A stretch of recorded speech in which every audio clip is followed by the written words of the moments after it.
Hello दोस्तों, कैसे हो आप। उम्मीद है आप सभी ठीक होंगे। और जो भी मेरे प्यारे दोस्त हैं एसएससी जीडी की तैयारी कर रहे हैं वो अपनी मेहनत में जुटे हुए होंगे।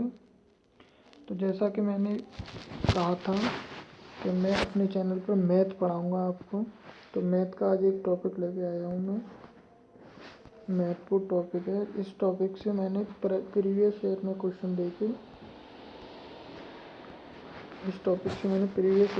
देखे तो एक क्वेश्चन तो लगभग हर पेपर में आया है। किसी किसी पेपर में 2 क्वेश्चन भी आए हैं, किसी किसी शिफ्ट में 3 क्वेश्चन भी आए हैं। तो आज का जो टॉपिक है वो है एवरेज, हिंदी में औसत कहते हैं इसे। इसके बारे में हम बात करेंगे आज, औसत के बारे में, और लगभग हम सभी चीज़ें ख़त्म करने की कोशिश करेंगे। तो इसमें तो तैयार होते हैं, बने रहिए वीडियो में। औसत पर बात करते हैं। इस टॉपिक से संबंधित हम क्या क्या पढ़ेंगे वो बताता हूँ मैं आपको। पहले इस टॉपिक में 4 चीज़ें पढ़ेंगे हम। औसत और समांतर माध्य में समानता। एक्चुअली में क्या होता है कि औसत और समांतर माध्य एक ही होते हैं। एग्ज़ाम में या तो आपको औसत आ जाए या समांतर माध्य आ जाए, मेथड एक ही है, उसी हिसाब से निकालना है और आपका आंसर बिल्कुल सही आएगा। तो हम बात करेंगे औसत और समांतर माध्य में समानता किस प्रकार है, औसत का बेसिक कंसेप्ट क्या है, फॉर्मूला वगैरह वगैरह इसकी बात करेंगे इसमें। औसत का बेसिक कंसेप्ट क्या है, टाइप ऑफ क्वेश्चन की बात करेंगे। औसत से संबंधित क्वेश्चन एग्जाम में कैसे टाइप के क्वेश्चन पूछे जाते हैं, और उसके बाद बात करेंगे हम प्रीवियस ईयर क्वेश्चनों के लिए। प्रीवियस ईयर क्वेश्चन मैंने 2-3 साल के देखे हैं, जिसमें से 12, 13 या 14 सवाल मैं आपके लिए लेके आया हूँ। जो मुझे ठीक ठाक लगे उनको लेके आया हूँ। तो बने रहिए, देखते हैं। सबसे पहले ये औसत और समांतर माध्य में समानता होती है, बिल्कुल जैसा कि मैंने कहा था। यहाँ पे अगर मैं देखूँ टाइप फर्स्ट में देखूँ कि जैसे ऐसा क्वेश्चन दिया होता है 5, 10, 12, 3, 5 का औसत ज्ञात कीजिए।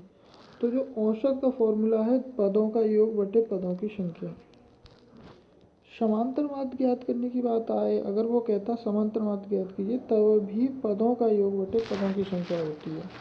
समांतर माध्य को हम अंग्रेजी में मीन कहते हैं, औसत के बारे में आप जानती है इसे एवरेज कहते हैं।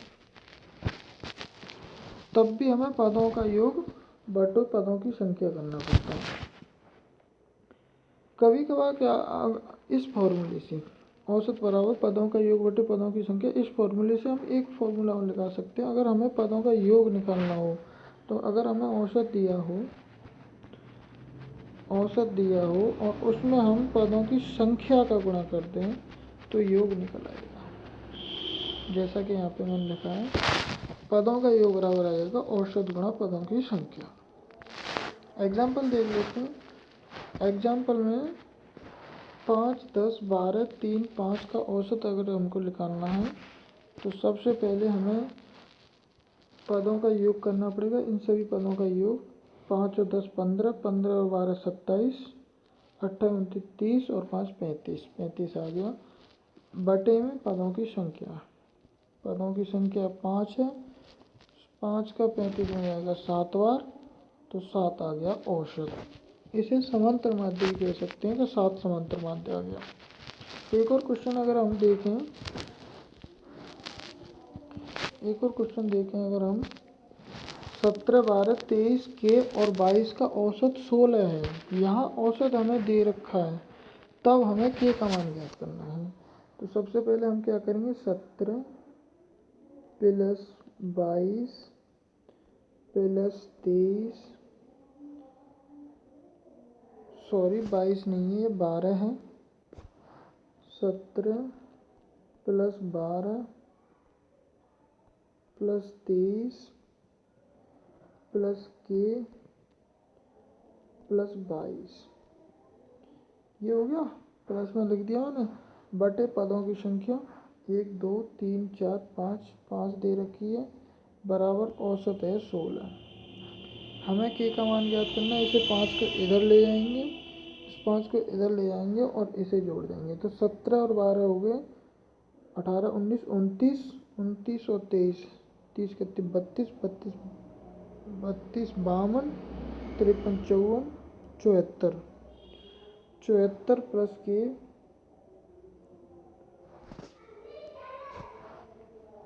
74 प्लस के बराबर 16 गुणा 5 यानी 80। यहाँ से के बराबर निकालेंगे हम तो 80 माइनस 74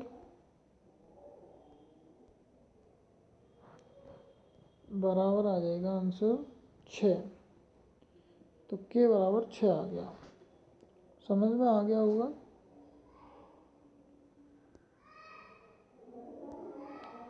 सभी का जोड़ कर लेंगे। उसके बाद पदों की संख्या 5 है तो 5 करेंगे, 16 पंजे 80 हो जाएगा ये। और इधर आ रहा था वहाँ 74 प्लस के, 74 का 75 कर देंगे, 80 में तो 74 गए तो 6, तो यानी के बराबर 6 आ जाएगा। ये मैंने थोड़ा सा समराइज किया है, बाद में आराम से निकाल लेंगे। कोई भी दिक्कत हो तो कमेंट में ज़रूर डालना। ये टाइप 1 है जो सबसे सरल टाइप है। अगर पेपर बहुत ईजी आता है तो सवाल ये आता है औसत से, और आता ज़रूर है हर बार। एक क्वेश्चन तो हर शिफ्ट में आया है, एक से अलावा 2-3 क्वेश्चन भी आए हैं शिफ्टों में। तो अगर क्वेश्चन सरल आएगा तो ये आएगा। टाइप 2 देखते हैं। टाइप 2 में क्या होता है कि कभी कभार दे देता है कि ये ट्रेन इतने किलोमीटर इतनी रफ्तार से चली, इतने किलोमीटर इतनी रफ्तार से चली, जैसा कि क्वेश्चन दिया, और आप हमें औसत चाल ज्ञात कीजिए। तो उसमें क्या होता है, औसत चाल बराबर होता है कुल दूरी, ट्रेन द्वारा चली गई कुल दूरी बटे में ट्रेन द्वारा खर्च किया गया कुल समय। जैसा कि मैं इस सवाल में बताऊंगा, एग्जाम्पल दिया है मैंने। एक रेलगाड़ी 75 किमी प्रति घंटा की रफ्तार से स्टेशन ए से बी के लिए जाती है तथा वापस स्टेशन बी से 50 किमी रफ्तार से आती है। पूरी यात्रा की औसत चाल ज्ञात कीजिए। सबसे पहले ऐसे सवाल में क्या करना है आपको औसत से समझने के लिए।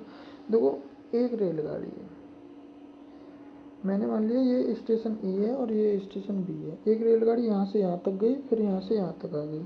तो एक्चुअल में इनकी दूरी मानने के लिए मैं मान लेता हूँ, तो इनकी दूरी ऐसी माननी पड़ेगी जो दोनों से कट जाए। दोनों से कटेगी जब हम इसका लासा मानते हैं। तो 75 और 50 का अगर मैं लासा लूँ तो मेरे पास आएगा 150। मैंने मान लिया 150 किलोमीटर दूरी है ए और बी के बीच की। स्टेशन ए और स्टेशन बी के बीच की दूरी 150 किलोमीटर है। तो अगर रेलगाड़ी, जैसा कि मैंने यहाँ पे लिखा है 150 किलोमीटर है, तो अगर रेलगाड़ी 150 किलोमीटर स्टेशन को जाती है, ए से बी तक जाती है रेलगाड़ी, तब 2 घंटे लगते हैं उसको। और बी से ए तक आती है तब वो 50 की स्पीड से चलती है, इसलिए उसे 3 घंटे लगते हैं। तो कुल दूरी चली उनने, ए से बी तक गई 150, फिर बी से ए तक आई फिर 150, यानी कुल दूरी चल गई 300।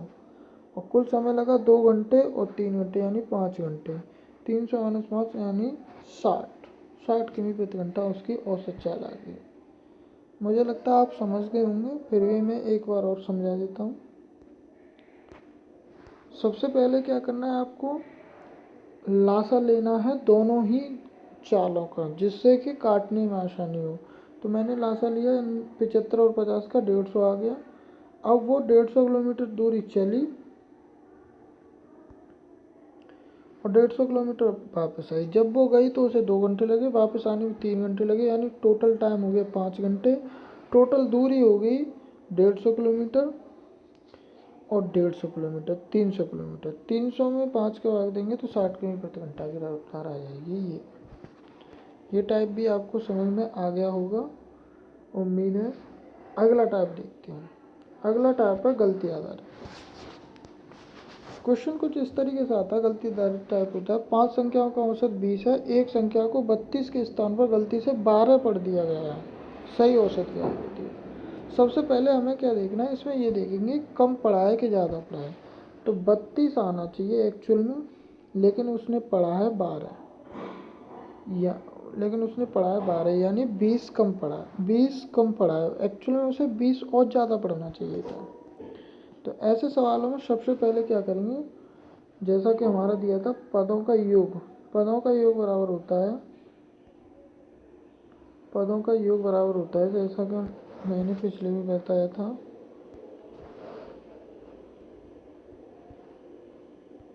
पदों का योग पेंसिल आ जाएगी यार। पदों का योग बराबर होता है औसत गुणा में पदों की संख्या। तो यहाँ पे देखें, अगर हम यहाँ पे देखें तो 20 औसत है, पदों की संख्या है 5 यानी 100। अब ध्यान से सुनिए, 32 के स्थान पर 12 पढ़ा गया है यानी 20 कम पढ़ा गया है, तो इसमें 20 जोड़ेंगे क्योंकि कम पढ़ा गया है। 20 कम पढ़ा गया है तो ये 20 जोड़ के ये हो गया 124। अब पदों का योग 124 दिया गया है, पदों की संख्या 5 है, तो सही औसत निकाल सकते हैं हम। फॉर्मूला हमें याद है, औसत बराबर होता है पदों का योग बटे पदों की संख्या। तो योग हमें दे रखा है 120 जो कि हमने सही निकाला है, पदों की संख्या 5 है, तो औसत बराबर आ गया 24।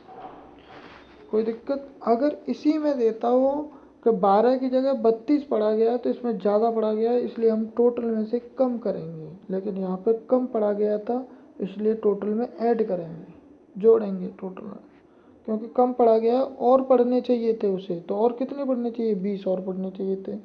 तो 100 और 20 120 हो गया। 120 के बाद 120 और संख्या उतनी ही रही, तो इसका आंसर आ गया 24। एक टाइप और है, वो टाइप और मैं बताता हूँ, वृद्धि या कमी पर आधारित। कभी कभार क्या होता है, सवाल कुछ इस तरीके से आ जाता है, ये टाइप अच्छा टाइप है, पेपर एग्जाम में बहुत आता है।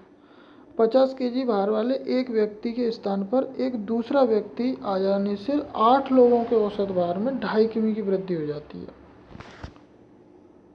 नए व्यक्ति का भार जाता है, 50 किलो का व्यक्ति है एक ग्रुप में, वो गया, दूसरा व्यक्ति उसकी जगह पे आया, जिससे ग्रुप की औसत आयु बढ़ गई। तो इसका मतलब यह है कि 50 से ज़्यादा का व्यक्ति आया होगा क्योंकि बढ़ी है। अब उस व्यक्ति में कितना एक्स्ट्रा वजन था वो कैसे पता चलेगा? वो ऐसे पता चलेगा, देखो, औसत का मतलब होता है एक व्यक्ति के भार में वृद्धि, तो एक व्यक्ति के भार में वृद्धि होगी 2.5 किलो की, और व्यक्ति हैं पूरे ग्रुप में 8 सॉरी व्यक्ति हैं पूरे ग्रुप में 8, 25 8 200 यानी 20 की वृद्धि होगी टोटल पूरे ग्रुप में। 20 वो व्यक्ति ज़्यादा लेके आया होगा जाने वाले व्यक्ति से, तो जाने वाला व्यक्ति कितने का था? 50 का, वो व्यक्ति 20 ज़्यादा लेके आया, तो नए व्यक्ति का वजन कितना होगा? 70 किलो। समझ में आया दोस्तों? 50 केजी भार का व्यक्ति गया, उसकी जगह पर दूसरा व्यक्ति आया, जिसके कारण ग्रुप में औसत वृद्धि हुई 2.5 केजी की। औसत का मतलब होता है एक व्यक्ति के भार में वृद्धि 2.5 किलो की। 8 व्यक्ति के भार में वृद्धि होगी 20 किलो की। अब उस व्यक्ति के आने से 20 किलो की वृद्धि हुई है। अगर वो भी 50 किलो का होता तो वृद्धि होती ही नहीं, तो 50 किलो से ज़्यादा है वो, तो 20 और 50 70, वो व्यक्ति 70 किलो का है। अगर यही कमी होती है अगर इसमें, तो हम 50 में से 20 घटाते, कमी के सवाल भी आएंगे, हम 50 में से फिर 20 घटाते।